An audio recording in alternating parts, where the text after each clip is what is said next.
And now your next comedian making his way to the stage. Let's hear it for Zach Ryan Hunt. How you folks doing? Pretty good. So today marks two pretty big anniversaries for me. It's the 5-month anniversary that I've been sober off meth. Thank you. And it's also the 3-month anniversary of me doing my very first open mic here. So in honor of that, I'm going to start this one off how I ended that one, on a light subject, pedophilia. So early in the year, there was a push by pedophiles to rebrand themselves as MAPS. Minor attracted people, people attracted to minors. Now, if you didn't hear about this, that's how quickly it went away. But I'm kind of on brand with the name brand change, because now when we hunt them down, we could be going on a map quest, guys. Now something else, like abortion. You know, abortions are a lot like the McRib. Neither are good for you. Nobody wants them until they're unavailable. And a clown decides whether you can have them or not. And you know, people get really offended by words today. It's super easy. And I can understand. People can say some hateful shit, make you feel a certain type of way. Totally get that. But your reaction to that word gives that word its power ultimately. For example, we've all had this situation. You're in traffic, just minding your business, you know, rocking out to some Smash Mouth. Then some dude rides up on your ass, pulls up beside you, says, "Fuck you, motherfucker," and speeds off to meet you at the light like 5 seconds later. Now, when he's sit there aggressively hitting that fucking vape pen like it's drywall, you got two options. Retaliate, or realize he's gonna keep on driving home, get to his house, hop inside, and jerk off to MILF porn. And that's why you don't meet your heroes. You know any BDS fans out here? BDSM? Mm-hmm. Well, if you know somebody, any of you dommy mommies and subby hubbies ever get hell-bent for leather, I got a suggestion for you.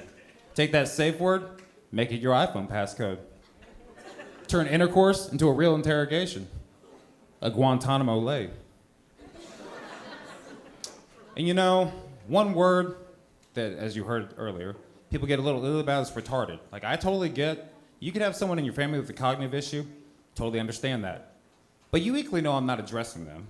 We as a crowd are not looking to you for a reaction. And you're not going to parties like, "Well, hi, Bob. This is my wife, Mindy, makes those cookies you guys love at the Christmas party. And our son, Bobby, that got in Duke on that full-ride scholarship, ha-ha. And this is our daughter, Sarah. She's a little retarded." Like, you wouldn't do that. And the only person identifying them as retarded in this situation is you. But you know, we all did it when we were young. Wasn't right, still gonna do it, don't care. But I had one friend that would get super offended because, like, as you're acing in the car, I pulled out like, "Retard, run off." He would get offended. I'm like, "Dude, I'm 7, can't diagnose you." But I run into him 25 years later, right? Hypocrisy of this asshole. He's now a firefighter, tells me he can run into flaming buildings because he's flame retarded. It's come full circle. And you know, I did a deep YouTube dive. Like, some people let Carrie Underwood and Jesus take the wheel. I let the YouTube algorithm. And it took me on a little weird trip where I found out Nancy Reagan, in her youth, quite the little head monster in Hollywood. Like, she blew her way through half that scene. Like Gone with the Wind, inspired by one of her blowjobs. Nancy Reagan knew her way around the cock, like Jenny knows her way around the block. And I'm pretty sure Ronald's like, "Well, I tried to say just say no, but Nancy couldn't do it for the dick." But did he use that to his advantage? Because like in the 80s, when the Berlin Wall, it's like, "Mr. Gorbachev, tear down those draws." And was he so focused on crack in the 80s? Because that's all he ever saw when Nancy was blowing somebody. But you know, I did a deeper dive in Reagan. I forgot, in 68, he ran against Nixon in the Republican primary, and he lost. And then ultimately, the Watergate scandal would come out to get Nixon out of office, but it got me thinking, were the Reagans so scorned by that loss? Did they leak the story to the Washington Post? Was Nancy Reagan deep throat? And you know, if she was, we have to give her a round of applause, because that had to be the biggest dick she ever took down. Thank you.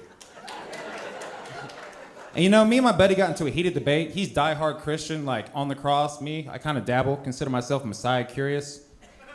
And you know, we're having this heated debate in a place I didn't think we should, the Lord's house, Chick-fil-A. And he's telling me, "You can't show me one instance where the government sides with Christianity over any other." I'm like, "I guarantee you I can." He said, "Well, then do it, asshole." I said, "All right, why are they always installing crosswalks?" He didn't have a fucking answer either. You know, I'll end on this. It's easy to make up words. We all hear new words that come along. Like, you guys know what raw dog means, right?